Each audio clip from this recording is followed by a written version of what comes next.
Hello friends. आज आप बहुत ही important topic polymorphism concept in Java बारे पढ़ांगे कि पॉलीमॉर्फिज्म की चीज़ है। Polymorphism in Java is a concept which can perform a single action in different ways. मतलब पॉलीमॉर्फिज्म इन जावा ਨੂੰ ਆਪਾਂ बेसिकली दो ग्रीक वर्ड ਦੇ ਵਿੱਚ ਡਰਾਈਵਡ ਕੀਤਾ ਜਾਂਦਾ ਹੈ, poly and morphs. Poly means many and morph means forms. So polymorphism का मतलब है मैनी फॉर्म्स। अपने को जावा के दो प्रकार दी पॉलीमॉर्फिज्म होंदियां ने, कंपाइल टाइम पॉलीमॉर्फिज्म और रन टाइम पॉलीमॉर्फिज्म। ये आप परफॉर्म करांगे पॉलीमॉर्फिज्म नूं जावा दे विच मैथड ओवरलोडिंग और मैथड ओवरराइडिंग के कंसैप्ट नाल। हुण इहदे विच जिहड़ा मैथड ओवरलोडिंग का कंसैप्ट आप यूज़ करना है तो आप स्टार्ट करांगे कंस्ट्रक्टर तो कि जावा दे विच कंस्ट्रक्टर की है। जावा दे which constructor is a block of codes similar to the methods. It is called when an instance of the class is created. मतलब कंस्ट्रक्टर की है एक जिवें जावा दे विच आपां क्लास क्रिएट करते हैं, उहदे विच मैथड क्रिएट करते हैं, उस तरीके नाल ही आपां कंस्ट्रक्टर क्रिएट करते हैं।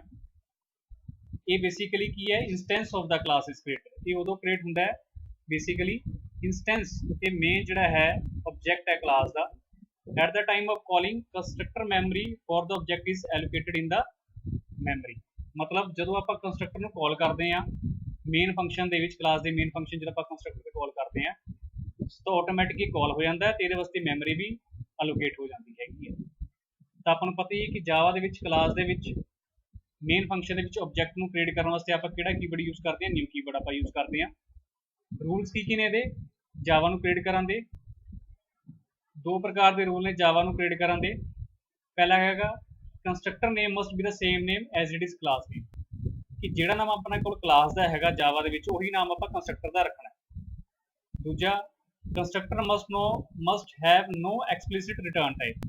कंस्ट्रक्टर के आप रिटर्न मैथड यूज़ कर सकते। तीजा पॉइंट ये Java constructor can not be abstract static final and synchronized नहीं हो सकते। इस तरीके के मैथड आप कंस्ट्रक्टर के नहीं यूज़ कर सकते। जावा कंस्ट्रक्टर की टाइप्स किहड़ियां ने? डिफॉल्ट कंस्ट्रक्टर जिन्होंने आप नो आर्गूमेंट कंस्ट्रक्टर बोलते हैं। सैकेंड होंगी अपने को पैरामीटराइज्ड कंस्ट्रक्टर।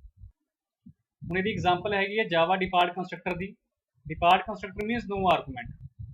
हुण जिवें एग्जांपल च आप देख सकते हैं कि क्लास आप ली हैगी है स्टूडेंट की, उस तो बाद आप ये क्रिएट किया डिफॉल्ट कंस्ट्रक्टर स्टूडेंट नाम का। जिस नाम की आप क्लास बनाई हैगी उस नाम का भी आप कंस्ट्रक्टर मैथड लेना है। वो आप आउटपुट प्रिंट कराती hello Java system dot out dot print line hello Java. फिर अपन पता है कि पब्लिक स्टैटिक वायर्ड मेन वाला मैथड यूज़ करना है, जिहदे आप उस कंस्ट्रक्टर वास्ते ऑब्जेक्ट क्रिएट करांगे। तो आप जिस नाम की क्लास तैयार की सी उस नाम का आप कंस्ट्रक्टर क्रिएट किया है। अपन पता है क्लास जी है ऑब्जेक्ट हो गई, क्लास की है ऑब्जेक्ट बेस्ड है। ये सारा कुछ ताई आप क्या है कि ऑब्जेक्ट ओरिएंटेड प्रोग्रामिंग लैंग्वेज है। It is object based मीनस class आप जो भी कुछ कर लिया मेन के जो अपना असेस कराना तो वो वास्ते अपना ऑब्जेक्ट क्रिएट करना ही पऊगा उस क्लास वास्ते। So when we create student class वास्ते एस ऑब्जेक्ट क्रिएट कर लिया न्यू कीवर्ड नाल student as a constructor use कर लिया तो ये इत्थे ऑटोमैटिक ही डिफॉल्ट कंस्ट्रक्टर कॉल हो जाएगा। अगला ये आ गया parameterize constructor. Java parameterize constructor की है? एक constructor which has a specific number of parameter is called a parameterize constructor. मतलब कंस्ट्रक्टर मैथड दे सामने in front of the functions कह लो मैथड कह लो कंस्ट्रक्टर सामने जो आप पैरामीटर लैने या वेरीएबल लैने हैं। हुण आप जावा पैरामीटराइज कंस्ट्रक्टर यूज कहने हैं तो parameter constructor use to provide different values to distinct object. However you can provide the same value also. हुण पैरामीटराइज जिहड़े भी आप फॉर्मल वेरीएबल जिन्होंने आप कहने हैं जो आप लवांगे आप अलग अलग प्रकार दी वैल्यूज भी ले सकते हैं। उन्होंने वेरीएबल पैरामीटर के सेम वैल्यूज भी आप लै सकते। हुण इहदी आप एग्जांपल देखते हैं पैरामीटराइज कंस्ट्रक्टर की। क्लास स्टूडेंट ब्रैकेट स्टार्ट कर ली ओपनिंग ब्रेस, उस बाद इंटीजर डाटा टाइप के ID लै लिया एक वेरीएबल स्ट्रिंग के नेम लै लिया। तो ये जोड़े वेरीएबल ने इन्हों आप क्लास वेरीएबल लैने हैं। इन्हों के आप इतने वैल्यू नहीं दे सकते। These are the class variable. हूँ एक क्लास वेरीएबल आप सैस कराना है, मतलब इन्हों आप वैल्यू देनी है। तो आप की करा पैरामीटराइज कंस्ट्रक्टर लवेंगे। आप की करा जिस नाम की क्लास तैयार की है उस नाम का ही आप कंस्ट्रक्टर ले लिया स्टूडेंट नाम का, वो जिन्ने वेरीएबल आप इत्थे लए सी उन्ने ही वेरीएबल आप इत्थे ले लेने। इंटीजर आई ले लिया तो स्ट्रिंग की ले लिया आप एन। हुण दीज जिहड़े अपने स्टूडेंट के सामने जिहड़े वेरीएबल डिक्लेयर किए हैं या जिन्होंने आप पैरामीटर कह रहे हैं, these are this is called parameterize constructor. These formal variables your parameterized constructor is used to assign the values to the class variable। ਹੁਣ ਆਪਾਂ i ਦੀ ਵੈਲਿਊ id ਚ ਪਾ ਦਾਂਗੇ, n ਦੀ ਵੈਲਿਊ ਨੇਮ ਚ ਪਾ ਦਾਂਗੇ, ਇੱਥੇ ਬ੍ਰੈਕਟ ਕਲੋਜ਼ ਕਰ ਦਾਂਗੇ। ਉਸ ਤੋਂ ਬਾਅਦ ਇੱਕ ਮੈਥਡ ਲੈ ਲਿਆ ਡਿਸਪਲੇ ਦਾ, ਉਹਦੇ ਵਿੱਚ ਆਪਾਂ ਆਊਟਪੁੱਟ ਪ੍ਰਿੰਟ ਕਰਾਤੀ id ਤੇ ਨੇਮ ਦੀ। मतलब ਜਿਹੜੇ स्टूडेंट के सामने आप वेरीएबल लिते है फॉर्मल वेरीएबल जिन्होंने बोल रहे हैं आप या पैरामीटर कंस्ट्रक्ट पैरामीटराइज वेरीएबल कह रहे हैं, आप पैरामीटर्स कह रहे हैं। these are used to assign the values to the class variable। ਇਹਨਾਂ ਦੇ 2 ਵੈਲਿਊਜ਼ ਆਪਾਂ ਇਹਨਾਂ 'ਚ ਅਸਾਈਨ ਕਰ ਸਕਦੇ। ਤਾਂ ਉਸ ਤੋਂ ਬਾਅਦ ਆਪਾਂ ਮੇਨ ਵਾਲੀ ਕਲਾਸ ਲੈ ਲਾਂਗੇ। ਮੇਨ ਦੇ ਵਿੱਚ ਆਪਾਂ ਕੀ ਕਰਾਂਗੇ, ਕੰਸਟਰਕਟਰ ਵਾਸਤੇ ਸੌਰੀ ਪਹਿਲੇ ਕਲਾਸ ਵਾਸਤੇ ਆਪਾਂ ਇੱਥੇ ਆਬਜੈਕਟ ਕ੍ਰੀਏਟ ਕਰ ਲਿਆ s1। then after that we as a new as a keyword then student as a constructor उत्थे आप वैल्यू साइन करती 111 and Karan. This value are हुण अपने को जो कॉल होगी इस कंस्ट्रक्टर फंक्शन कॉल होगी कंपाइलर दे थ्रू कॉल होगी, then it will assign the values to 112 the variable, it will assign the values to I, then it will goes to id and it will assign the value current and to assign the value to the name। then after that ਹੁਣ ਆਪਾਂ process ਕਰਵਾਈ ਸੀ display ਦੇ through, ਤਾਂ ਇੱਥੇ ਆਪਾਂ object जो create किया हूँ आप उस मैथड में कॉल करा लाँगे, क्योंकि मैथड्स जो सैस होंगे ऑब्जेक्ट के थ्रू होंगे है। Object are use to access the methods. अगे ये कंसैप्ट आ गया अपने को कंस्ट्रक्टर ओवरलोडिंग इन जावा का, जिन्होंने आप कंपाइल टाइम पॉलीमॉर्फिज्म का कंसैप्ट कह सकते हैं। कंस्ट्रक्टर ओवरलोडिंग का मतलब है आप एक तो वध कंस्ट्रक्टर को आप क्लास के यूज करांगे with different number of parameter list. हुण इहदा एक तरीका हैगा कि आप जिवें क्लास ले ली स्टूडेंट की, क्लास क्रिएट कर ली स्टूडेंट की, क्लास वेरीएबल ले लो इंटीजर च id, स्ट्रिंग च नेम ते इंटीजर च एज। फिर आप पहला कंस्ट्रक्टर ले लिया, वो 2 वेरीएबल डिक्लेयर कर ले, इंटीजर च i ते स्ट्रिंग च n। आपको पता है जिहड़े आप कंस्ट्रक्टर के सामने वेरीएबल लैने आ these are use to assign the values to the class variable. इन्हां च वैल्यू देने वास्ते यूज किए जाते हैं। सो आई की वैल्यू आप साइन करके आई डी के एन की वैल्यू साइन करती आप नेम के आप कंस्ट्रक्टर ओवरलोडिंग यूज कर रहे हैं। सो आप इतने एक होर कंस्ट्रक्टर ले लेंगे same name with different number of data type वही रखे आप। तो देखो जो इंटीजर इतने लिया इंटीजर इतने लिया, स्ट्रिंग इतने लिया, बट एक counting of different types of variable मीनस आप एक डाटा टाइप होर एक्सटेंड करता एक वधाता।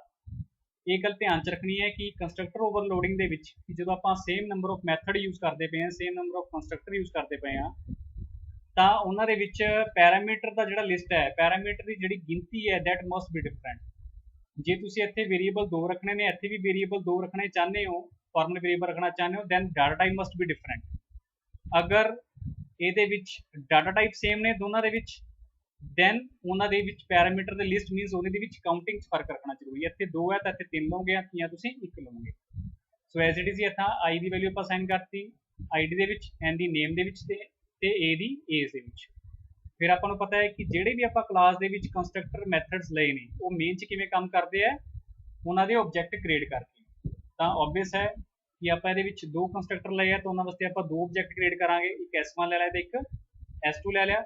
S1 के आप वैल्यू साइन करती 111 ते करन ते S2 के वैल्यू साइन करती आप 222 RN ते 25। हम ऑबवियस है कि जेडे मैथड के देखूगा कंपाइलर की चेक करूगा कि इस मैथड का सेम लए हुए है, बट नंबर ऑफ जो पैरामीटर लिस्ट है वो दोनों की वक्री वक्री है, इस करके वो different value according to method same method होने करके भी, बट उन्हें पैरामीटर लिस्ट देख ली कि पैरामीटर लिस्ट दोनों की वक्री वक्री है। जो फॉर्मल वेरीएबल है दोनों वक्रे वक्रे में काउंटिंग च फर्क है, इस 2 है तो इस 3 ने। तो फिर की करूगा वैल्यू एज इट इज ही वो उन्होंने जो आप ऑब्जेक्ट क्रिएट करांगे तो उन्होंने मैथड च वैल्यू साइन करके तो उन्होंने अगे वो एग्जीक्यूट करवा दो। अगे ये आ गया difference between constructor and method in Java which is most important. तो जावा कंस्ट्रक्टर के मैथड च फर्क ही है। Constructor is use to initialize the state of an object. कि ਜਿਹੜਾ ਆਪਾਂ ਕੰਸਟਰਕਟਰ ਨੂੰ ਯੂਜ਼ ਕਰਦੇ ਹਾਂ ਬੇਸਿਕਲੀ ਆਬਜੈਕਟ ਦੀ ਸਟੇਟ ਨੂੰ ਡਿਫਾਈਨ ਕਰਦਾ ਹੈ ਟੂ ਇਨੀਸ਼ੀਅਲਾਈਜ਼ ਮਤਲਬ ਸਟੇਟ ਆਫ ਆਬਜੈਕਟ ਤੋਂ ਸ਼ੁਰੂ ਹੁੰਦੀ ਹੈ ਉਹਦੀ ਚੀਜ਼।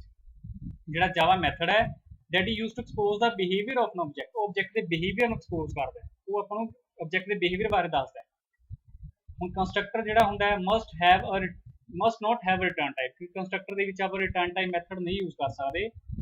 ਮੈਥਡ ਦੇ ਵਿੱਚ ਆਪਾਂ ਰਿਟਰਨ ਟਾਈਪ ਜੋ ਮੈਥਡ ਹੈ ਕਨਸੈਪਟ ਉਹ ਆਪਾਂ ਯੂਜ਼ ਕਰ ਸਕਦੇ ਹਾਂ।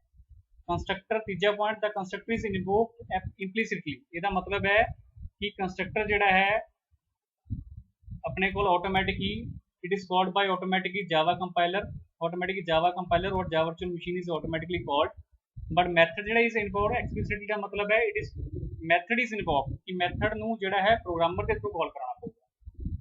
Java compiler provide a default constructor if you don't have any constructor in a class, मतलब Java compiler automatically ਤੁਹਾਨੂੰ ਦੱਸਿਆ ਕਿ Java compiler automatically ਤੁਸੀਂ ਕੋਲ method ਨਹੀਂ ਹੈ ਤਾਂ automatically ਜਦੋਂ ਆਪਾਂ object create ਕਰਦੇ ਹਾਂ class ਵਾਸਤੇ then after that automatically constructor is automatic call, but method is not provided by the compiler in any class, ਕਿਉਂਕਿ method ਕਿਹਨੂੰ ਦੇਣਾ ਪੈਂਦਾ ਹੈ, method ਤਾਂ ਜਿਹੜਾ ਪ੍ਰੋਗਰਾਮਰ ਹੀ ਉਹਨੂੰ ਅਸੈਸ ਕਰਵਾ ਸਕਦਾ ਹੈ ਆਬਜੈਕਟ ਕ੍ਰੀਏਟ ਕਰਕੇ।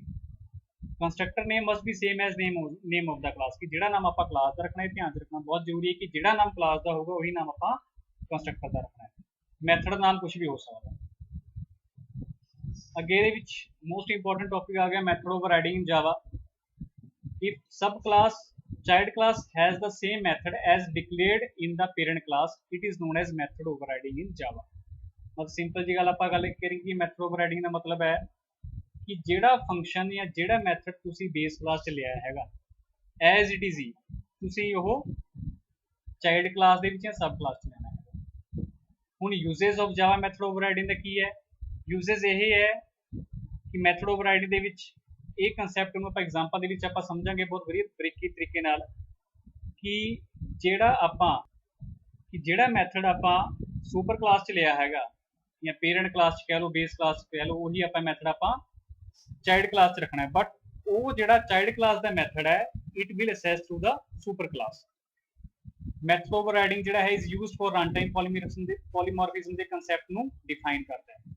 Rules for Java method overriding ਦਾ ਕੀ ਹੈ, method must have the same name as its parent class. ਇਹਦੀ ਗੱਲ ਧਿਆਨ ਚ ਰੱਖਣੀ ਬਹੁਤ ਜ਼ਰੂਰੀ ਹੈ ਕਿ ਜਿਹੜਾ ਮੈਥਡ ਆਪਾਂ ਪੇਰੈਂਟ ਕਲਾਸ ਦੇ ਵਿੱਚ ਜਾਂ ਬੇਸ ਕਲਾਸ ਚ ਲਿਆ ਹੈ ਉਹੀ ਆਪਾਂ ਮੈਥਡ ਆਪਾਂ ਚਾਈਲਡ ਕਲਾਸ ਚ ਲਵਾਂਗੇ। Method must have the same parameter as in the parent class, ਕਿ ਜਿੰਨੇ ਵੀ ਪੈਰਾਮੀਟਰ ਆਪਾਂ ਬੇਸ ਜਿਵੇਂ ਵੀ ਆਪਾਂ ਪੇਰੈਂਟ ਕਲਾਸ ਚ ਲਿਆ ਹੋਇਆ ਮੈਥਡ ਜਿੰਨੇ ਪੈਰਾਮੀਟਰ ਲਏ ਹੋਏ ਉਹੀ ਆਪਾਂ ਸੇਮ ਐਜ਼ ਇਟ ਇਜ਼ ਆਪਾਂ ਉਹ ਚਾਈਲਡ ਕਲਾਸ ਚ ਲੈਣੇ। There must be ISA relationship inheritance means ਇਹਦੇ ਵਿੱਚ ਸਿੰਗਲ ਇਨहेरिटेंस ਦੀ ਆਪਾਂ ਜਿਹੜੀ ਉਹ ਰਿਲੇਸ਼ਨਸ਼ਿਪ ਰੱਖਣੀ ਹੈ, ਇਹਨੂੰ ਇਨहेरिटेंस ਦੇ ਪ੍ਰੋਗਰਾਮ ਦੇ ਐਗਜ਼ਾਮਪਲ ਦੇ ਥਰੂ ਹੀ ਆਪਾਂ ਇਹਨੂੰ ਕਰਾਂਗੇ। ਇਹ ਆ ਗਈ ਮੈਥਡ ਓਵਰਰਾਈਡਿੰਗ ਦੀ ਐਗਜ਼ਾਮਪਲ। ਮੈਥਡ ਓਵਰਰਾਈਡਿੰਗ ਜਾਵਾ ਦੇ ਵਿੱਚ ਜਿਵੇਂ ਆਪਾਂ ਕਲਾਸ ਤਿਆਰ ਕਰ ਲਈ ਇਹਦੇ ਵਿੱਚ ਪੇਰੈਂਟ ਦੀ, ਉਹਦੇ ਵਿੱਚ ਵਰਡ ਸ਼ੋ ਦਾ ਮੈਥਡ ਲੈ ਲਿਆ, ਉਹਦੇ ਵਿੱਚ ਆਊਟਪੁੱਟ system.out.println ਲੈ ਕੇ ਪੇਰੈਂਟ ਸ਼ੋ ਡਿਸਪਲੇ ਕਰਾਤੀ ਵੈਲਿਊ। ਹੁਣ ਇਨहेरिटेड ਕਰਾਂਗੇ ਕਿਉਂਕਿ ਸਿੰਗਲ ਇਨहेरिटेंस ਹੈ, ਸਿੰਗਲ ਇਨहेरिटेड ਵਿੱਚ ਹੁੰਦੀ ਹੈ ਕਿ ਆਪਾਂ ਬੇਸ ਕਲਾਸ ਜਿਹੜੀ ਪ੍ਰੋਪਰਟੀਜ਼ ਹੈ ਇਹਨੂੰ ਆਪਾਂ ਚਾਈਲਡ ਕਲਾਸ ਦੇ ਵਿੱਚ ਐਕਸਟੈਂਡ ਕਰਦੇ ਹਾਂ, ਐਕਸਟੈਂਡ ਕੀਵਰਡ ਯੂਜ਼ ਕਰਕੇ। Means it consist the property of child class consist the property of base class. So class child extends ਨਾਲ ਪੇਰੈਂਟ ਕਰਤਾ, ਮਤਲਬ ਪੇਰੈਂਟ ਦੀ ਜਿਹੜੀ ਹੁਣ ਪ੍ਰੋਪਰਟੀ ਨੇ these are the methods now extend to the child class. Method overriding ਕੀ ਕਹਿ ਰਿਹਾ ਸੀ, word show method ਜਿਹੜਾ ਆਪਾਂ ਪੇਰੈਂਟ ਚ ਲਿਆ ਉਹੀ ਆਪਾਂ ਵਰਡ ਸ਼ੋ ਸੇਮ ਬਿਲਕੁਲ ਹੀ ਐਜ਼ ਇਟ ਇਜ਼ ਹੀ ਆਪਾਂ ਉਹ ਚਾਈਲਡ ਕਲਾਸ ਚ ਲੈਣਾ। ਦੈਨ ਆਊਟਪੁੱਟ ਆਪਾਂ ਇਹਦੇ ਵਿੱਚ ਲੈ ਲਈ ਚਾਈਲਡ ਸ਼ੋ। ਹੁਣ ਆਪਾਂ ਉਸ ਤੋਂ ਬਾਅਦ ਇਹ ਵਿੱਚ ਕਲਾਸ ਲੈ ਲਈ ਮੇਨ ਦੀ, ਪਬਲਿਕ ਸਟੈਟਿਕ ਵਾਇਡ ਮੀਨ ਸਟ੍ਰਿੰਗ ਆਰਗੂਮੈਂਟਸ। ਹੁਣ ਇਹਦੇ ਵਿੱਚ ਧਿਆਨ ਦੇਖੋ ਕਿ ਜਿਹੜਾ ਆਪਾਂ ਪੇਰੈਂਟਸ ਵਾਸਤੇ ਜਿਹੜਾ ਮੈਥਡ ਕ੍ਰੀਏਟ ਕੀਤਾ ਸੀ ਆਪਾਂ ਵਰਡ ਸ਼ੋ, ਪੇਰੈਂਟਸ ਵਾਸਤੇ ਤਾਂ same as it is use ਹੋਣਾ ਹੈ ਕਿ ਪੇਰੈਂਟਸ, ਕਿਉਂਕਿ ਇਹਦੇ ਵਿੱਚ ਕੀ ਗੱਲ ਹੈ ਐਕਚੁਅਲ ਚ ਮੈਥਡ ਓਵਰਰਾਈਡਿੰਗ ਦਾ ਮਤਲਬ ਇਹ ਹੈ parents class will give the reference to the child class. ਮਤਲਬ ਆਪਾਂ ਆਬਜੈਕਟ ਆਪਾਂ ਇਹਦੇ ਵਿੱਚ ਕੀ ਕਰਾਂਗੇ ਪੇਰੈਂਟਸ ਵਾਸਤੇ ਕ੍ਰੀਏਟ ਜ਼ਰੂਰ ਕਰਾਂਗੇ ਜਦੋਂ ਆਪਾਂ ਚਾਈਲਡ ਕਲਾਸ ਦੇ ਮੈਥਡ ਨੂੰ ਅਸੈਸ ਕਰਨਾ ਹੈ, ਬਟ ਉਹ ਜਿਹੜਾ ਅੱਗੇ ਆਬਜੈਕਟ ਹੈ it will access the method of child class.